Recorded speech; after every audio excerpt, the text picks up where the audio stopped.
What up? T-Bob here. And Jake as well. And look at you. You done stumbled upon little OTB Saints, where we bring you all the latest black and gold coverage. Who are the Saints going to draft? Who's going to be their quarterback? What does the salary cap look like? All that information and more. Hope you enjoy it. Like, subscribe.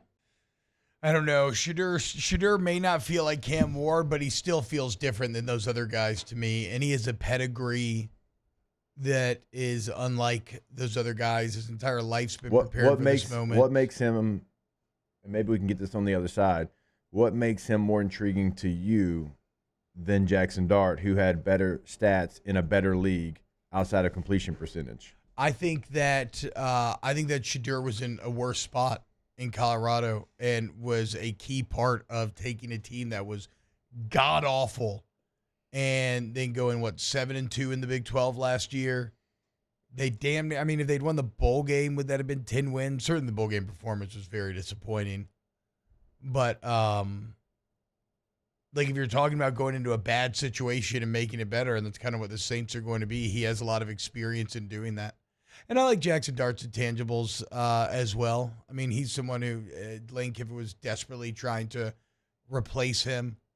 And, he just forced his way, and he just got better and better and made Lane Kiffin fall in love with him. So there's definitely some toughness there as well. But look, if it's a franchise quarterback, it's a franchise. No playmaker can be more impactful than a franchise quarterback. Can a franchise quarterback be made better by having playmakers around? Yes, absolutely.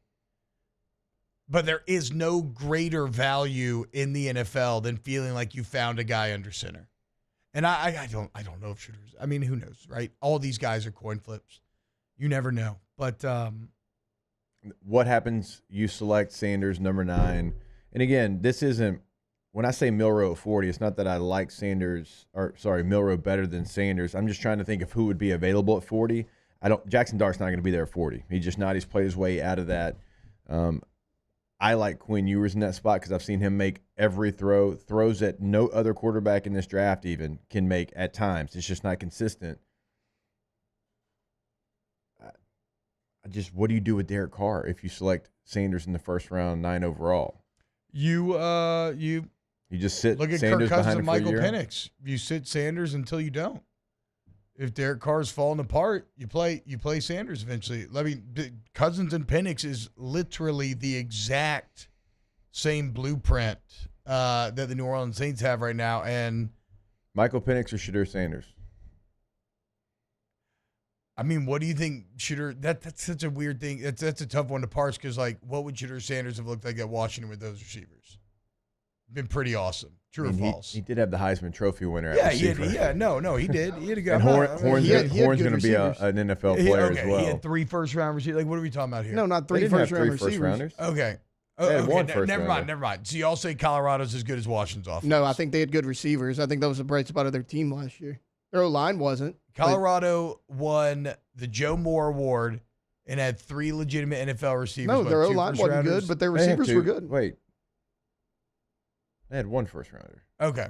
Yeah. So there was they had Rome was the only first one, right? So they had like a second and a third. Okay. I mean, what are we talking about here, guys? What I'm saying is I think Shedeur would have done freaking awesome in that Washington offense with that support staff that Michael Penix had. I think Penix has a stronger arm. Penix won at Indiana, too. I mean, there's a lot we could go 1,000 different ways. Yeah, and Shedeur won at Jackson State as well. You say that, but they were bad before. I don't think those 2 levels are not comparable. They're just not. I think Indiana was one of the worst football team. They actually are the worst football team in college football history.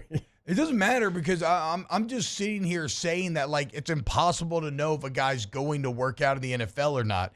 But I think you're crazy if you're telling me that Shedeur Sanders wouldn't have also kicked ass. I'm not saying he wouldn't have been at good. Washington. I actually hold Michael Penix Jr. pretty high up. So I don't think he would have done as well as Michael Penix Jr. He would have done well, no doubt about it. Well, maybe this will be the quarterback battle of the future in the Could NFC be. South. Could Michael see it Penix twice Jr. a year. Versus Shedeur Sanders in the Saints Falcons rivalry. I'm into it.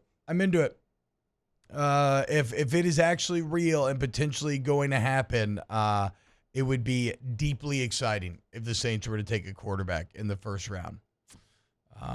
Again, you can go get a playmaker, absolutely, and that's going to be the more conservative, sure bet. Without a doubt, the quarterback's the biggest risk. But the upside will always land with quarterback. There is no playmaker in the world that is better than getting a good quarterback. Look at Myles Garrett. He's been back-to-back NFL Defensive Player of the Year, 5-time All-Pro, and what does he have to show for it? Nothing. It's because he plays on the mistake by the leg. But I know. That's what I'm saying. But if you have the quarterback, then you can figure everything else out. Now, will Shedeur be that? I don't know. I do know this. He'd be good for business. There'd be a lot of talk. A lot of sports here on talk the show, fodder for everywhere.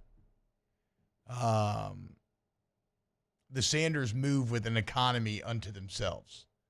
All of a sudden, we'd be like the Dallas Cowboys. Be talked out on Get Up every single day.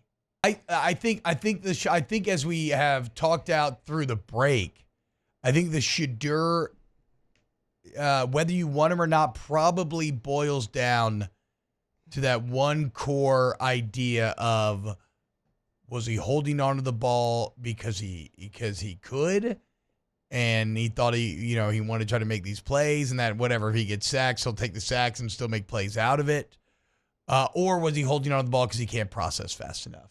And so whether or not you're going to allow yourself to be excited about Shedeur is whether or not you believe that he can process his way out of pressure at an NFL level. And I think he can, but I have nothing to really base that on. I would say maybe like his pedigree, who he's trained with, the fact that he's more aware of that than anybody. But maybe I'm wrong, and maybe he can't. And definitely, yeah, like if you don't think he can, I would say that the evidence is on your side, given the college play, the time to throw, and the 40 million sacks like Jake talked about. So I'm definitely kind of reaching to give him the benefit of the doubt. And I'll go back to it. Like, again, this isn't the player really for me, and why I think the Saints probably should go elsewhere. It is more what their current makeup is and what they've also done to themselves with the Derek Carr contract and what that kind of looks like for them. It's very exciting, like you said on air during the break, to imagine the Saints selecting your quarterback for the first time in our lifetime. I'm about to be 40 years old in a month from today, and they've never done it, right? They've never done it in 50 years, right? It's a number? Yes. Okay, so like none of us, basically none of us know it, okay? Yeah. That's all very, very exciting. I do think this is a player that can be successful in the NFL. I think there is a certain ceiling there that's not going to get him in the top 5. That's fine. But I just look at your roster, and it depends on who is available. If there is certain players in this draft that are still available, because I think Tyler Warren's the cleanest player in this draft. Yeah. I think easily you turn on the tape, there's not another player in this draft, to me, that's a safer pick. And not safe like you're not taking a risk, because I think his ceiling is incredibly high. So if that's a player that's there, do you not select Tyler Warren to select Shedeur Sanders? So this is kind of like, so Daniel Blunt writes, in 20 years in NFL drafts from 2002 to 2023, 39 of these 61 quarterbacks picked in the first round, so 64%, were more of a miss than a hit. So why do teams keep doing it, right?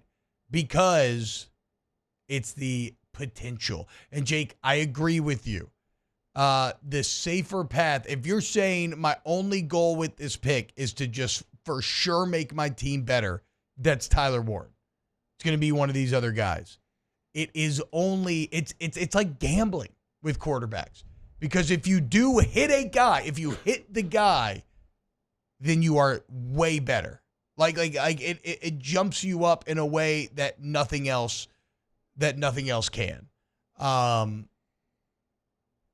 But Shedeur would seem like one of the riskier gambles in that regard, in terms of expecting him to do that with what we know about his physical skill set and everything else. But like that's why. So yes, if you want to for sure guarantee that you're going to have a pick, which, given that the Saints have had so many first round busts, that also matters, because that takes on added context for a guy like Tyler Warren, where they're like, no, we want to go that way because we got to get this right. Absolutely. But it is the only reason why this is a conversation is because if the quarterback hits, that is a bigger deal than anything else. Even if you're still weak elsewhere, because then you can figure it out. You go all in. Look, I mean, this is, look, who was QB2 last year? Jaden Daniels, right? It's not equal, but what I'm saying is, look what the Commanders have done this offseason now that they know they have a guy. Might as well, I mean, they're high on their own supply. They're out here doing everything they can, all in on that team. It is a drug for GMs that is heady. And you might have a chance to draft QB2. Or Tyler Warren, be a very damn good player. Derek Carr have success with them, and you see where you fall next year. Though, again, this is a roster where you're probably not going to be picking that like super, super high next year. Maybe so. Maybe so. I think what they do at 40 also would talk me in or out of the pick at 9. Like if you get Shedeur Sanders at 9 and Emeka Egbuka at 40, okay, then that's a different conversation. Yeah, it's kind of fun. Then it's like, okay, well, you actually did take care of a need. Or any of those receivers. I actually like Trey Harris out of Ole Miss, true 6'2", 205 receiver. So what you do at 40, who's available there, sure, I can change a little bit of my thought process. If there's a player that can help you today, because the Saints have not given themselves over to a rebuild. They just have not. No. And so if you're staying in line with what the front office is trying to do, and there's a game changer outside of quarterback at 9, if you're staying true to what you've done to the build-up of the season, and I think you go elsewhere and maybe look quarterback at 40 just because the Derek Carr contract situation, to me, you did that. That's on you. You've done that. You've put yourself in this position. Wow, just amazing black and gold takes right there, Jake. I don't think I've ever heard any takes that are better than the two guys that just gave you that take. And you can keep getting them by going ahead and liking, subscribing, ringing the bell to get notifications when we post. Have a great day. We'll see you on the next OTB Saints.